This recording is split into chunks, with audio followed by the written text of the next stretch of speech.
Bonjour et bienvenue dans les vidéos de BB27000. Aujourd'hui, la digression du jour, c'est le vocabulaire. Doit-on dire voiture ou wagon quand on parle d'un transport de passagers par un train?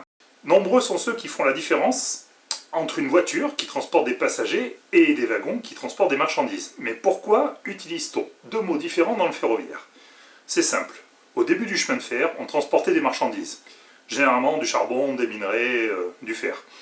Puis on s'aperçut que plein de gens montaient dedans. Au début par pur plaisir, puis pour relier deux points éloignés entre eux, parce que c'était mieux que marcher ou prendre un cheval si on en avait un. Et on utilisa rapidement des caisses de voitures hippomobiles que l'on fixa sur des châssis de wagons. En mariant un wagon et une voiture hippomobile, on obtient une voiture pour passagers. Ainsi, dès le début du monde ferroviaire, on différencia bien les voitures des wagons. Et la terminologie perdura jusqu'à aujourd'hui. On dit bien une voiture corail ou une voiture de TGV, et on dit bien un wagon pour le fret. Pour les néophytes, pas facile de faire la différence entre une caisse en métal où il y a 8 roues dessous pour des passagers, et une autre caisse en métal où il y a 8 roues dessous aussi pour des marchandises. Nos passagers, et surtout les journalistes dans leurs papiers, font souvent l'erreur. C'est que le monde ferroviaire est rempli de terminologie en tout genre, que je m'efforce d'ailleurs à grands coups de trade sur Twitter et sur Blue Sky à vous faire découvrir en vulgarisant un maximum.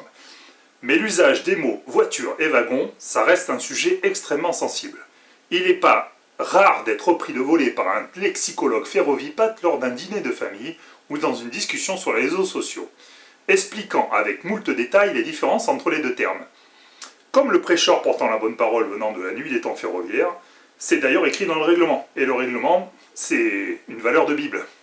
Sauf que la langue française appartient à ceux qui l'utilisent, et j'ai dernièrement été témoin de l'usage par des cheminots eux-mêmes du terme wagon pour désigner une caisse de rame automotrice, sans que cela n'émeuve point les collègues assis à côté. Il devient rare qu'un contrôleur rectifie l'expression d'un client cherchant sa place dans un wagon de TGV. Après tout, tant qu'on arrive à bien renseigner le passager, c'est bien là l'essentiel. C'est pour cela que dorénavant, on accepte bien volontiers l'usage des deux terminologies, sans vous faire la moindre remarque. L'important, c'est de se comprendre. Et puis après tout, il existe bien le wagon-lit, le wagon-bar, et pour un TGV, on utilise bien le terme de remorque. Et le mot caisse, il est plus technologique, il est plutôt utilisé dans les ateliers SNCF pour désigner la caisse en métal, sans forcément les bogies. Voilà, donc le mot caisse n'est pas trop utilisé. Allez, sur ce, en voiture Simone, et puis bon voyage parmi nous, et bisous, ciao.